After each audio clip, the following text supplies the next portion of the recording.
नमस्कार दोस्तों, स्वागत है आपका हमारे YouTube चैनल जड़धारी क्लासेस में। दोस्तों, उत्तराखंड कनिष्ठ सहायक एग्जाम 2026 के लिए सामान्य हिंदी का हमारे एक कोर्स चल रहा है और आज इसका लेक्चर नंबर 18 है, जिसमें हम चर्चा करेंगे लिंग और वचन के बारे में और साथ में हम लिंग और वचन के भेदों के बारे में भी विस्तार पूर्वक चर्चा करने वाले हैं। तो यदि आपको उत्तराखंड कनिष्ठ सहायक एग्जाम के लिए सामान्य हिंदी के आप संपूर्ण नोट्स लेना चाहते हैं सिलेबस के अकॉर्डिंग, तो लिंक आपको मिल जाएगा वीडियो के डिस्क्रिप्शन में। तो शुरू करते हैं दोस्तों आज की वीडियो। अब देखो, लिंग होता क्या है।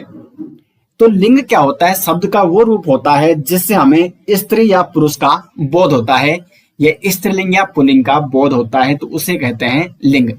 यानी जिन शब्दों से हम ये पहचान सकते हैं कि मान जैसे कोई भी व्यक्ति है, तो अगर हम उसके लिए कुछ शब्दों का प्रयोग कर रहे हैं और उस शब्द से हमें ये जानकारी मिल रही है कि वो व्यक्ति पुल्लिंग है, स्त्रीलिंग है, पुरुष है या स्त्री है, तो वो शब्द क्या हो जाएगा? लिंग हो जाएगा, जो कि इस चीज का बोध करा रहा है, मतलब ये बोध करा रहा है वहां पे कि वो व्यक्ति पुल्लिंग है, स्त्रीलिंग है या पुरुष है या स्त्री है। तो शब्दों के जिस रूप से स्त्री या पुरुष का बोध होता है उसे कहते हैं लिंग। हिंदी व्याकरण में दोस्तों लिंग के दो प्रकार हैं, पुल्लिंग और स्त्रीलिंग। पुल्लिंग यानी जिससे पुरुष जाति का बोध होता है और स्त्रीलिंग जिससे स्त्री जाति का बोध होता है। तो ये तो लिंग के प्रकार थे। अगर हिंदी में प्रश्न बनता है कि हिंदी व्याकरण में लिंग के कितने प्रकार हैं, तो वो हैं 2 प्रकार। अब ये तो सिंपल था अभी तक। बात आती है कि लिंग को आपको पहचाना कैसे है। सबसे ज्यादा जो सवाल बनते हैं इस टॉपिक से वो इस प्रकार के बनते हैं। कोई भी शब्द दे दिया, जैसे दे दिया बताइए दही में कौन सा लिंग है, स्त्रीलिंग है या पुल्लिंग है। इसी प्रकार पानी में कौन सा लिंग है, या कोई भी धातु दे दी, लोहे में कौन सा लिंग है, चांदी में कौन सा लिंग है। तो कोई भी शब्द आ सकते हैं और उसमें भी आपको क्या पहचानना है?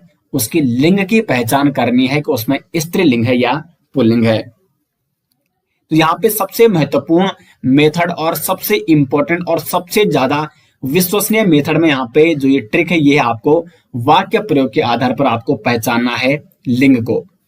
सबसे बेस्ट तरीका है दोस्तों, अगर आप वाक्य प्रयोग करते हो, जो शब्द दिया गया है, जिस शब्द का लिंग आपको पहचानना है, उस शब्द से संबंधित एक वाक्य बना दो और फिर उसे आप पहचान कर पाओगे कि उस शब्द में कौन सा लिंग है। तो सबसे विश्वसनीय तरीका यही है लिंग पहचानने का। उदाहरण देखो यहाँ पे, तो जैसे यहाँ पे ये है, ठीक है, मैं यहाँ पे अंडरलाइन कर रहा हूं कि इसमें आपको पहचानना कौन सा है। ये हो गया, ये हो गया और ये हो गया। ये तो अंडरलाइन किए गए हैं, ठीक है। अभी इसको भूल जाओ, जो इधर है ना, जो ये कोष्टक में, क्योंकि यहाँ पे तो लिखे गए हैं ये तो आपको ताकि सरलता हो इसलिए लिखे गए यहाँ पे, लेकिन अभी आपको सिर्फ ये वाक्य देखना है। तो उदाहरण, जो पहला उदाहरण है यहाँ पे ये वाला, ये क्या है? भारत एक दिन विश्व गुरु बनेगा। तो इसमें आपको पहचानना है कि जो भारत है, जो अंडरलाइन किया गया है, रेखांकित शब्द है, भारत में कौन सा लिंग है।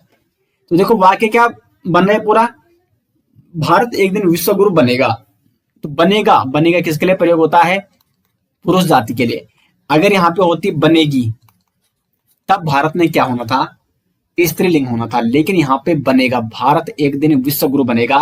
तो सीधा सा मतलब क्या है? वाक्य प्रयोग जब हम कर रहे हैं तो यहाँ पे बनेगा आ रहा है भारत के, तो भारत यहाँ पे हो जाएगा पुल्लिंग। यहाँ पे देखो श्याम, तो श्याम नाम तो किसका होता है? लड़कों का होता है या पुरुषों का होता है। तो श्याम तो क्या है? पुरुष है। अब देखो श्याम की पुस्तक, लेकिन यहाँ पे आपको पुस्तक पहचानना है, ठीक है। पुस्तक किसकी? तो श्याम की पुस्तक। अब देखो पुस्तक यहाँ पे की आ रखा है। अगर आता है श्याम का पुस्तक, श्याम का पुस्तक आता, तब तो पुस्तक ने क्या होना था? पुल्लिंग होना था। लेकिन ये अशुद्ध वाक्य है, श्याम का पुस्तक नहीं होता, बल्कि हम क्या प्रयोग करते हैं? श्याम की पुस्तक, राम की पुस्तक। हाँ, अगर मेज के लिए आता तो मेज के हम क्या प्रयोग करते हैं?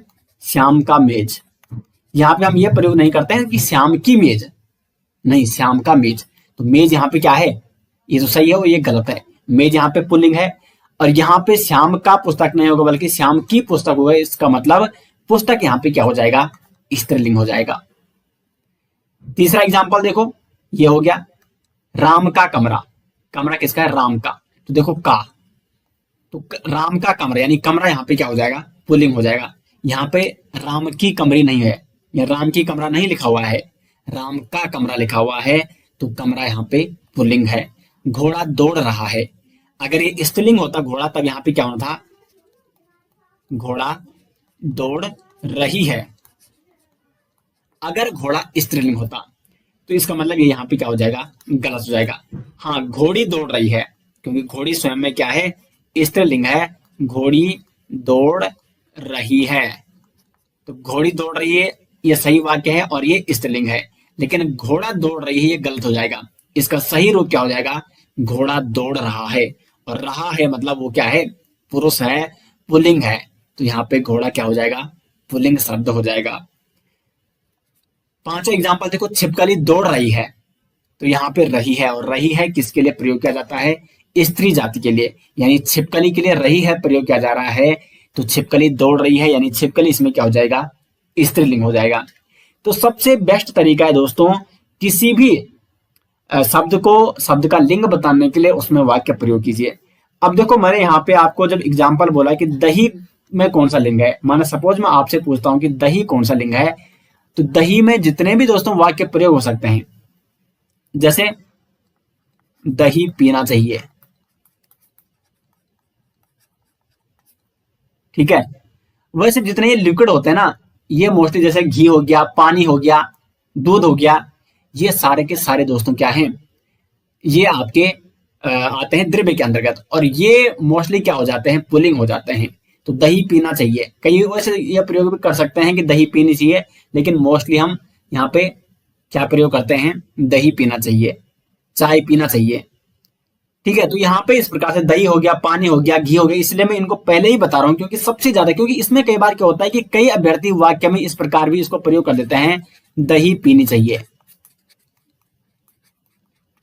कई अभ्यर्थी इस प्रकार से इसको प्रयोग करते हैं और इस प्रकार प्रयोग के आधार पर बता देते हैं कि दही क्या है, स्त्रीलिंग है। लेकिन दही क्या है दोस्तों, पुल्लिंग है। इसलिए मैं आपको यहाँ पे बता रहा हूं, दही हो गया, पानी हो गया, घी हो गया, ये सारे के सारे क्या है, पुल्लिंग है, क्योंकि ये सबसे ज्यादा एग्जाम में पूछे जाते हैं।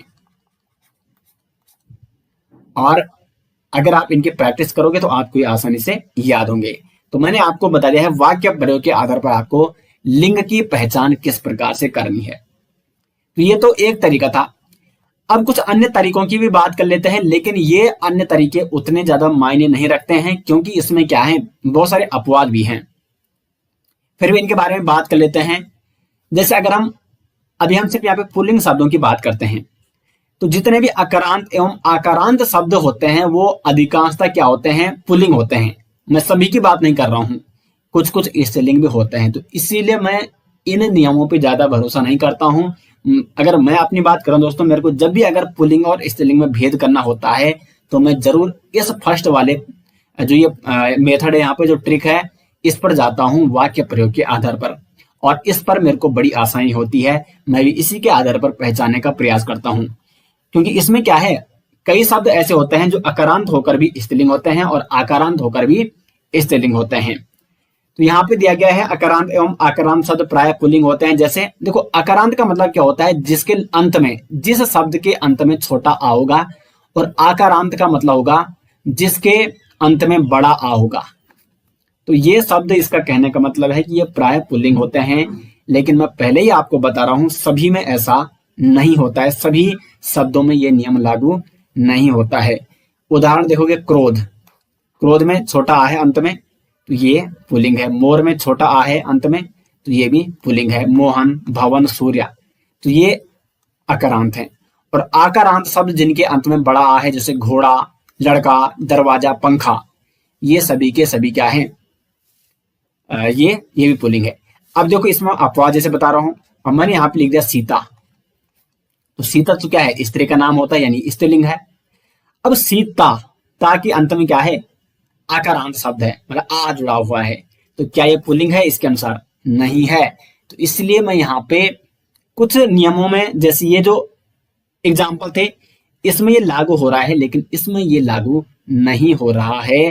तो इसलिए आपको अगर जब भी स्त्रीलिंग और पुल्लिंग आता है, तो आपको पहले जो फर्स्ट वाला मेथड है उसका प्रयोग आपको करना है।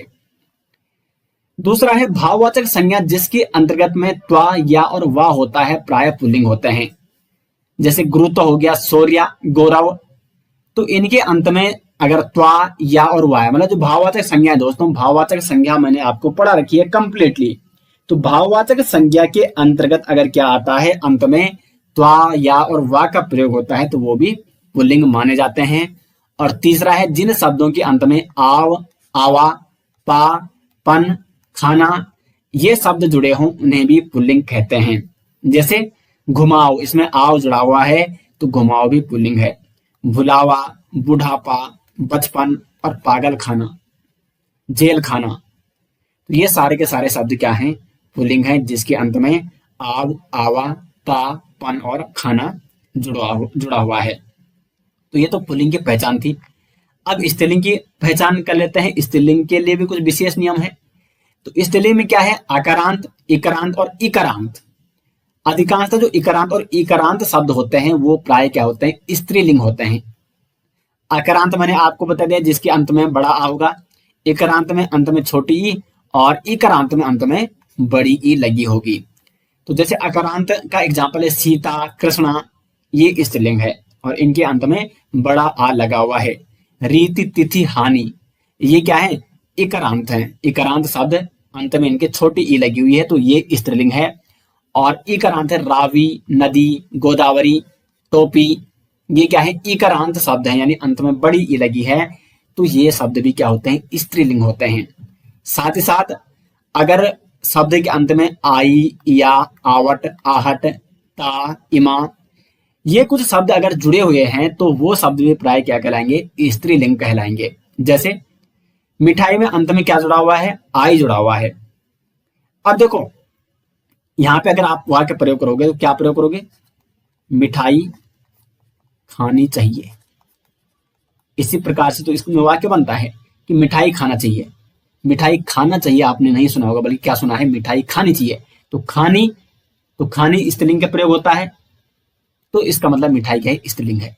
तो मतलब आपको प्रयास ये करना है कि आप फर्स्ट वाला मेथड अपनाओ, वाक्य आपको प्रयोग करना है, उसके आधार पर आपका बिल्कुल सही चला जाएगा लिंग और मतलब स्त्रीलिंग और पुल्लिंग। दूसरा डिबिया हो गया, लिखावट, घबराहट, सुंदरता, महिमा। देखो महिमा तो खैर नाम भी है स्त्रियों का, तो महिमा तो वैसे ही हो जाएगा। सुंदरता, घबराहट हो रही है, घबराहट हो रहा है, ऐसा नहीं सुना, घबराहट हो रही है, यह शुद्ध है। लिखावट, उसकी लिखावट क्या है, देखो लिखावट लिखनी चाहिए, ठीक है, तो ये भी क्या है, स्त्रीलिंग है। तो ये तो यहाँ पे स्त्रीलिंग के कुछ यहाँ पे क्या थी, मतलब कुछ मेथड थे जिससे आप स्त्रीलिंग पहचान सकते हो। अब कुछ विशेष पुल्लिंग शब्दों की बात कर लेते हैं जो केवल पुल्लिंग ही होते हैं। जैसे सभी पर्वतों के नाम, अधिकांशतः बिरले ही पर्वत ऐसे होंगे जिनका नाम स्त्रीलिंग से आता है। सारे के सारे पर्वत, हिमालय देखो, एवरेस्ट देख लो, हाँ कुछ विशेष नाम हो सकते हैं। अब जैसे मैं यहाँ पे कहूंगा, अब देखो यहाँ पे आपको समझना क्या है, यहाँ पे आपको पूरे वाक्य को पढ़ना होगा। अगर मैंने कह दिया नंदा देवी, वैसे नंदा देवी एक पर्वत का नाम है लेकिन नंदा देवी स्त्री का नाम भी होता है, तो नंदा देवी यहाँ पे क्या हो जाएगा दोस्तों, स्त्रीलिंग हो जाएगा। लेकिन अगर पूरा वाक्य क्या है, नंदा देवी पर्वत खड़ा है, तब यहाँ पे ये पुल्लिंग है। तो इसलिए आपको पूरा वाक्य ध्यान देना होगा कि उस वाक्य में किस प्रकार से उस शब्द का प्रयोग किया गया है। तो अधिकांश पर्वत क्या होते हैं दोस्तों, पुल्लिंग होते हैं। अगर हम बात करें आगे तो देखो यहाँ पे सभी देशों और शहरों के नाम प्राय पुल्लिंग होते हैं। अब देशों के नाम जैसे क्या हो गया, भारत हो गया, चीन हो गया, अमेरिका। शहरों के नाम मुंबई, दिल्ली, देहरादून। तो प्राय सभी शहरों और देशों के नाम क्या होते हैं, पुल्लिंग होते हैं। वाक्य प्रयोग के आधार पर भी आप यहाँ पे पहचान सकते हैं। कई शहर ऐसे होते हैं जिनका नाम क्या होता है, स्त्रियों के नाम पर होता है। अगर आप वहां पे वाक्य प्रयोग करोगे तो आपका वो मतलब क्लियरली पहचान में आ जाएगा। उसके बाद सभी धातु प्राय पुल्लिंग होते हैं। यहाँ पे अपवाद क्या है, वो है चांदी। चांदी यहाँ पे क्या हो जाएगा दोस्तों, अपवाद हो जाएगा, क्योंकि चांदी क्या होता है, ये आपका स्त्रीलिंग। बाकी सभी जो धातु होते हैं, सोना हो गया, लोहा हो गया, सीसा, पीतल, ये सभी पुल्लिंग होते हैं, लेकिन चांदी क्या होता है, स्त्रीलिंग होता है। तो ये आपको विशेष तौर पर नोट करना होगा। चौथा है सभी दिनों के नाम और महीनों के नाम पुल्लिंग होते हैं। लेकिन अगर हम बात करें महीने, कौन कौन से महीने, जनवरी, जनवरी आ रही है, उसके बाद मई आ रही है, और उसके बाद जुलाई आ रही है। तो जनवरी, मई और जुलाई ये तीनों क्या होते हैं, स्त्रीलिंग होते हैं। बाकी फरवरी हो गया, मार्च आ रहा है, मार्च अप्रैल आ रहा है, मई आ रही है, जून आ रहा है, जुलाई आ रही है, अगस्त आ रहा है, सितंबर आ रहा है, अक्टूबर आ रहा है। सब में मतलब अन्य महीनों में आ रहा है का प्रयोग हो रहा है, और जनवरी, मई, जुलाई में आ रही है का प्रयोग हो रहा है। यानी जनवरी, मई और जुलाई क्या है, स्त्रीलिंग है। बाकी सभी महीने क्या है, पुल्लिंग है। बाकी सभी दिन हो गए, जैसे क्या हो गए, मंगलवार हो गया, बुधवार हो गया, बृहस्पतिवार हो गया। तो दिन भी क्या होते हैं, लगभग सभी के सभी ये दिन पुल्लिंग होते हैं। उसके बाद सभी ग्रहों के नाम, तो जितने भी ग्रह होते हैं, जैसे मंगल, बुध, शुक्र, शनि। लेकिन यहां पे भी एक ग्रह कौन सा है, वो है पृथ्वी। पृथ्वी क्या है दोस्तों, पृथ्वी स्त्रीलिंग है।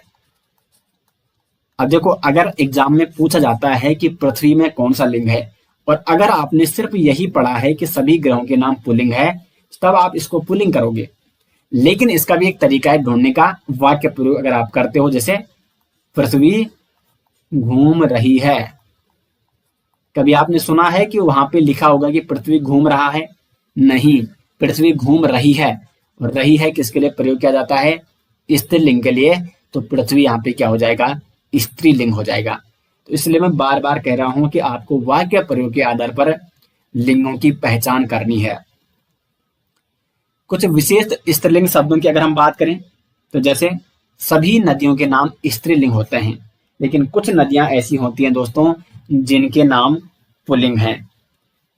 लेकिन अधिकांश, जैसे गंगा हो गई, यमुना हो गई, भागीरथी, सरस्वती, इनका नाम क्या है, वो है स्त्रीलिंग।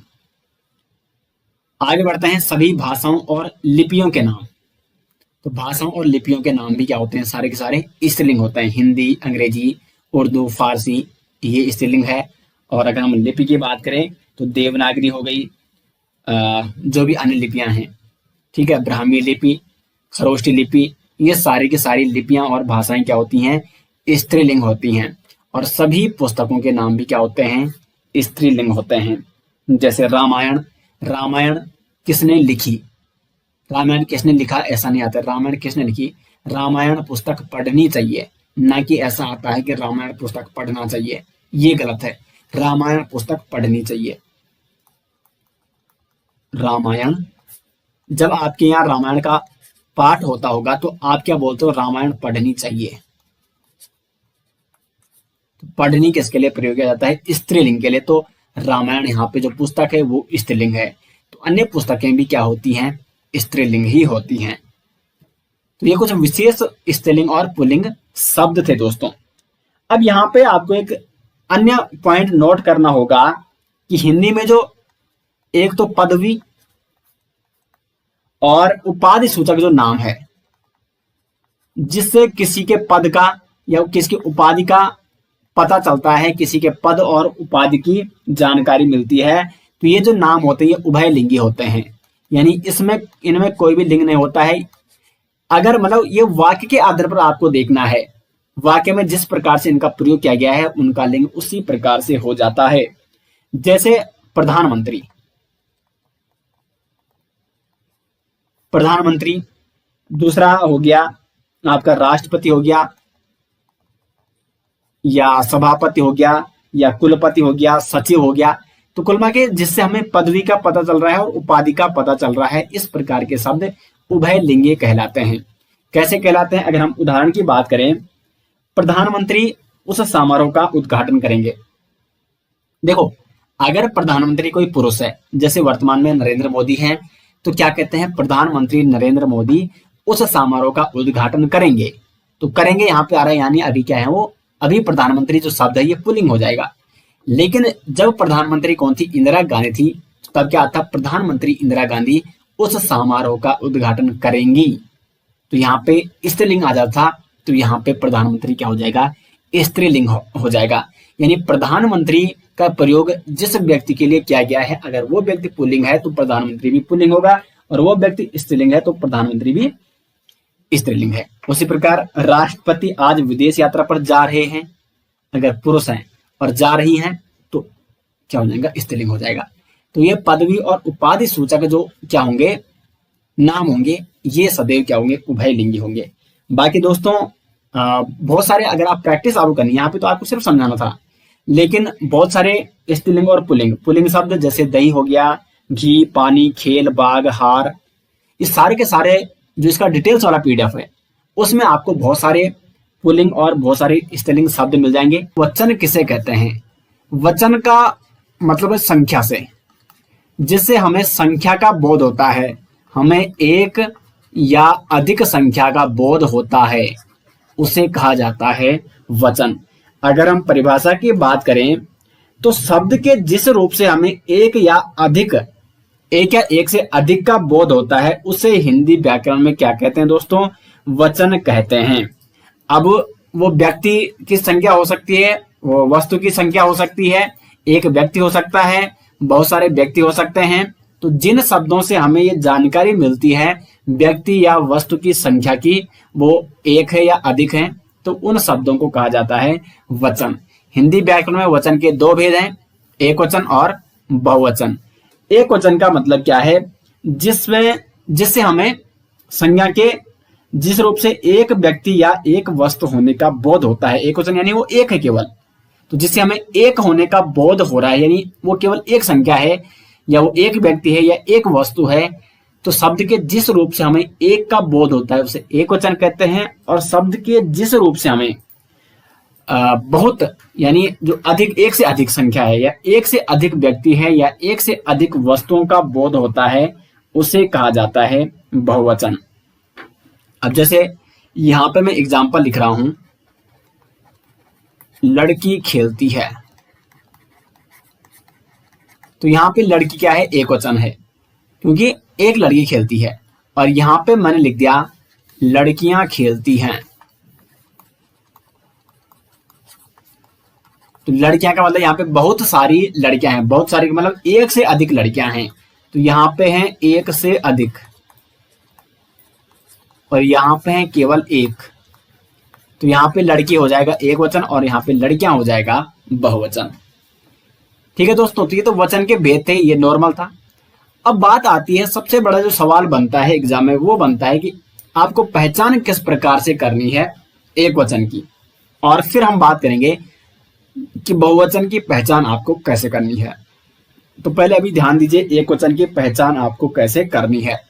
तो जितने भी द्रव्य सूचक संज्ञाओं का प्रयोग, जो द्रव्य सूचक संज्ञाएं होती हैं, संज्ञा मैंने आपको पढ़ा रखा है, तो द्रव्य सूचक संज्ञाएं जितनी भी होती हैं उनका प्रयोग सदैव एक वचन में ही होता है। अब द्रव्य सूचक संज्ञाएं कौन हुई? जिसके अंतर्गत द्रव्य आते हैं, जैसे तेल हो गया, घी हो गया, दूध, दही,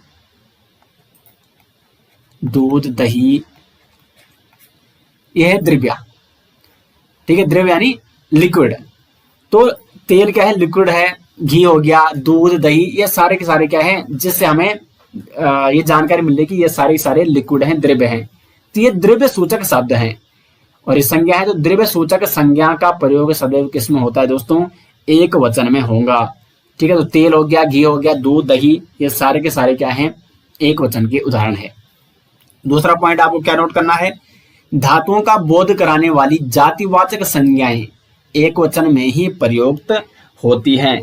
यानी जो धातुएं, जो संज्ञाएं, जो जातिवाचक संज्ञाएं धातुओं का बोध कराती हैं, वो भी किस में आती है? उनका वचन भी कौन होता है? तो उनका वचन भी एक वचन होता है। जैसे सोना हो गया, ये धातु है और ये जातिवाचक संज्ञा का उदाहरण है। उसके बाद आपका चांदी हो गया, चांदी सस्ती है। उसके बाद आपका क्या हो गया? पीतल हो गया। ये सारे के सारे किस्में हैं, ये भी एक वचन के अंतर्गत ही आते हैं। तो सभी धातुएं जो जातिवाचक संज्ञाओं के उदाहरण है वो क्या है? आपके एक वचन के अंतर्गत ही आते हैं। उसके बाद समूहवाचक संज्ञाओं का प्रयोग भी एक वचन में ही होता है। अब सबसे ज्यादा कंफ्यूजन इसी में होता है। जैसे क्या है, मैंने लिख दिया जनता, तो जनता क्या है? एक वचन है या बहुवचन है? तो अगर प्रैक्टिकली देखें तो जनता यानी वहां पे बहुत सारे लोग होंगे उनको हम जनता कहते हैं, वो एक समूह है, उस प्रकार से वो बहुवचन हो जाएगा। लेकिन दोस्तों समूहवाचक संज्ञा जो होती है, जैसे जनता हो गया, या जनता के बाद जैसे आर्मी हो गई, या जनता के बाद और क्या हो गया, टोली हो गई, इनका प्रयोग किसमें होता है, एक वचन में होता है। तो जनता, अगर शब्द आता है कि जनता किस प्रकार का वचन है, एक वचन है या बहुवचन है, तो जनता हमेशा क्या होता है, एक वचन ही होता है। जैसे इस देश की बहुसंख्यक जनता अनपढ़ है, तो इसका मतलब क्या है, यहाँ पे मतलब वो एक समूहवाचक संज्ञा का उदाहरण है। जनता यानी उसमें बहुत सारे लोग आ जाएंगे, लेकिन जो जनता शब्द है यहाँ पे वो सदैव एक वचन के रूप में ही प्रयोग होता है। तो ये वाला पॉइंट आपको नोट करना है। समूहवाचक संज्ञा के जितने भी उदाहरण हैं उनका प्रयोग भी एक वचन में ही किया जाता है।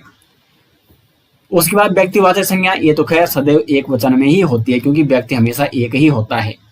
अब देखो यहाँ पे आपको थोड़ा समझने में दिक्कत हो रही होगी कि समूहवाचक में है तो वो समूह है, लेकिन दोस्तों समूह एक ही होता है, जनता। अब जनता में देखो लोग तो बहुत सारे हैं, लेकिन ये जो समूह है, समूह का बोध हो रहा हमें, मतलब हमें उससे सिर्फ जनता का बोध हो रहा है, वो समूहवाचक है, जो मतलब जनता का एक समूह है। तो एक ही समूह है, एक ही टोली है। अगर मैंने लिख दिया कि वहां पे क्या है, 5 टोलियां हैं, टोलियां, तब तो ये बहुवचन हो गया। लेकिन मैंने क्या लिखा, टोली, यानी वो एक टोली है। तो इस प्रकार से आप इसको समझ सकते हैं, एक टोली और 5 टोली से आप समझ सकते हैं, एक टोली और टोलियां, 5 टोलियां से आप इसको समझ सकते हैं कि टोली यानी वहां पे क्या है, समूहवाचक संज्ञा है। लेकिन कितनी टोली है, मैंने सिर्फ यहाँ पे टोली लिखा है, यानी वहां पे एक टोली होगी। जनता लिखा है तो वहां पे क्या है, एक समूह है केवल जनता का। तो ये शब्द इसलिए यहाँ पे एक वचन में प्रयोग किए जाते हैं। व्यक्तिवाचक संज्ञा, तो व्यक्तिवाचक संज्ञा, व्यक्ति तो हमेशा सदैव एक ही होता है। जैसे राम हो गया, श्याम हो गया, एक व्यक्ति है। तो ये सारे के सारे किसके उदाहरण हैं, तो एक वचन संज्ञा के ये उदाहरण हो जाएंगे। उसके बाद यहाँ पे देशों के नाम, तो जितने भी देशों के नाम होते हैं, भारत, अमेरिका, क्योंकि देश का नाम एक ही नाम होता है, व्यक्तिवाचक संज्ञा के उदाहरण है। तो ये भी आपका क्या हो जाएगा, एक वचन हो जाएगा। ग्रह हो गया, माह, दिन, महासागर, ये सारे के सारे क्या हैं दोस्तों, ये यहाँ पे एक वचन के रूप में इनका प्रयोग किया जाता है। ये सारे के सारे एक वचन होते हैं, क्योंकि जैसे मंगलवार ये दिन है, तो मंगलवार एक ही दिन होता है। मंगलवार बहुत सारे नहीं होते हैं, एक से अधिक नहीं होते हैं, तो इसलिए ये एक वचन के रूप में प्रयोग किया जाता है। माह में देखोगे तो जनवरी, जनवरी एक ही माह है, जनवरी अनेक माह नहीं है, इसलिए इसका प्रयोग भी एक वचन में ही होता है। तो ये यहाँ पे आपको 6 पॉइंट आपको नोट करने हैं, और जहां पे ये 6 पॉइंट आ जाते हैं वहां पे आपको देखना है कि वहां पे एक वचन है कि नहीं है।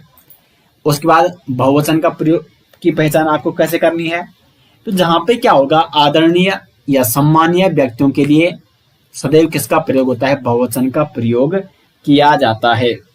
जैसे मैंने कहा, गांधी जी चंपारण आए, गांधी जी चंपारण आए, तो गांधी जी तो हैं एक व्यक्ति, ठीक है, गांधी जी क्या है, एक व्यक्ति हैं। लेकिन दोस्तों यहाँ पे क्या है, आदरणीय है, ये सम्मानित व्यक्ति हैं, तो इसलिए यहाँ पे गांधी जी लिखा गया है। यहाँ पे अगर मैं सीधे लिखता कि गांधी चंपारण आए, तब तो गांधी यहाँ पे क्या होता, तब तो यहाँ पे गांधी हो जाएगा। गांधी का मतलब यहाँ पे वो एक व्यक्ति है, लेकिन यहाँ पे हमें जो गांधी जी वो एक आदरणीय और सम्मानीय व्यक्ति हैं, इसके लिए इनके लिए गांधी जी का प्रयोग किया गया, और गांधी जी इसलिए क्या हो जाएगा, बहुवचन हो जाएंगे। तो आदरणीय सम्मानीय व्यक्तियों के लिए सदैव बहुवचन का ही प्रयोग किया जाता है। शास्त्री जी हो गया, उस प्रकार से गुरु जी, तो गुरु जी भी क्या एक सम्मानित शब्द है। पापा जी हो गया, शिवाजी हो गया, ठीक है। तो ऐसे जो महापुरुष होते हैं जिनके लिए आदरणीय या सम्मानीय जो व्यक्ति होते हैं, उनके लिए जब भी हम प्रयोग करेंगे, उनका जब नाम लेंगे तो उनके अंत में जी लगाएंगे, और एक सम्मानित तौर पर उनको हम क्या करेंगे, मतलब संबोधित करेंगे, तो उनके लिए बहुवचन का सदैव प्रयोग किया जाता है। तो गांधी जी हो गया, शास्त्री जी, गुरु जी, पापा जी, शिवाजी, ये सारे के सारे बहुवचन के उदाहरण हैं। कुछ ये शब्द हैं यहाँ पे दिए गए हैं जो सदैव बहुवचन में प्रयोग होंगे। अब यहां से प्रश्न बनते हैं। आंसू, ये सबसे ज्यादा पूछा जाता है। प्राण पूछा जाता है, प्राण। अब जैसे प्राण आप देखोगे, उसके प्राण उड़ गए, तो प्राण यानी वो बहुत सारे, ऐसा लग रहा है कि बहुत सारे हैं, ठीक है, आंसू आ रहे हैं, ठीक है। तो कुल मिला के इन शब्दों का प्रयोग, ये शब्द आपको नोट करने होंगे दोस्तों, दाम, दर्शन, प्राण, आंसू, लोग, अक्षत, हो, समाचार, ये सारे के सारे जो शब्द यहाँ पे दिए गए, ये सदैव बहुवचन के रूप में प्रयोग किए जाते हैं। अब जैसे यहाँ पे देखो, अधिकांश आपने सुना होगा कि उसके आंसू गिर रहे हैं, यानी वो बहुत सारे हैं आंसू, गिर रहा है आंसू। तो एक आंसू किसी का गिरता नहीं है, वैसे बहुत कम गिरता है और हम कम ही प्रयोग करते हैं। लोग वहां पे, तो लोग का मतलब उसमें बहुत सारे लोग होंगे, एक व्यक्ति को हम लोग तो कहेंगे नहीं, तो बहुत सारे लोग हैं, यानी वो बहुवचन है। अक्षत हो गया, होश, समाचार, समाचार भी क्या होते हैं, एक समाचार तो होता नहीं, बहुत सारे समाचार हो सकते हैं, तो ये बहुवचन हो गया। हस्ताक्षर बहुवचन हो गया। अश्रु, आशीर्वाद। तो ये कुछ ऐसे शब्द हैं जो सदैव बहुवचन के रूप में ही प्रयोग किए जाते हैं। तो अभी तक तो हमने यहाँ पे पहचान की बात की कि एक वचन की पहचान कैसे करनी है और बहुवचन की पहचान कैसे करनी है। अब बात करते हैं कि एक वचन से बहुवचन बनाने के जो नियम है, किस प्रकार से हमें एक वचन से बहुवचन बनाना है। तो इधर ये एक वचन दिया गया है और इधर ये बहुवचन दिया गया है। तो नियम 1 क्या कहता है कि अकारांत पुल्लिंग शब्दों में आ के स्थान पर अगर हम ए लगाते हैं तो वो क्या हो जाएगा, वो एक वचन से बहुवचन हो जाएगा, लेकिन होना क्या चाहिए, पुल्लिंग होना चाहिए। तो जैसे लड़का, अकारांत मैंने आपको कल वाली वीडियो में भी बताया था, अकारांत यानी जिसके अंत में क्या लगा होता है, बड़ा आ लगा होता है। तो लड़का, घोड़ा, बेटा, ये क्या है, ये है एक वचन। और अकारांत की जगह हमने आ के स्थान पर ए लगा दिया, यानी लड़का का हमने कर दिया लड़के, तो ये बहुवचन हो गया। यानी आ के स्थान पर ए लगाते हैं तो एक वचन का वो बहुवचन हो जाता है। घोड़ा से बन गया घोड़े और बेटा से बन गया बेटे। उसी प्रकार से आकारांत स्त्रीलिंग शब्दों में आ के स्थान पर ए लगाने से क्या होता है, वो बहुवचन में बदल जाता है। अब ये अकारांत यानी छोटा आ होगा अंत में, तो देखो रात, तो इसमें भी अगर आप ए लगाओगे, लेकिन ये क्या शब्द होने चाहिए, स्त्रीलिंग होने चाहिए। तो रात, आंख, पुस्तक, ये स्त्रीलिंग शब्द हैं, और इसमें अगर आप ए लगाओगे, रातें हो जाएगा बहुवचन हो जाएगा, आंखें हो जाएगा बहुवचन, पुस्तकें हो जाएगा बहुवचन। तो अगर पुल्लिंग शब्द है और अकारांत है तो उसमें अगर ए लगाओगे तो वो बहुवचन में बदल जाएगा। स्त्रीलिंग अकारांत शब्द है, यानी छोटा आ है अंत में और उसमें ए लगाओगे अंत में, तो वो बहुवचन के रूप में परिवर्तित हो जाएगा। नेक्स्ट है, जिन स्त्रीलिंग संज्ञाओं के अंत में या आता है उनमें या के ऊपर चंद्र बिंदु लगाने से बहुवचन बनता है। जैसे गुड़िया, चूहिया, डिबिया, ये क्या है, स्त्रीलिंग शब्द है।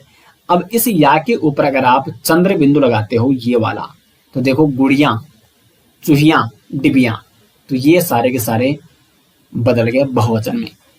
तो स्त्रीलिंग संज्ञा जो होती है और उसके अंत में अगर या आता है तो वो यहाँ पे क्या है, और उस या के ऊपर अगर चंद्र बिंदु लगाया जाए तो वो बहुवचन में बदल जाएगा।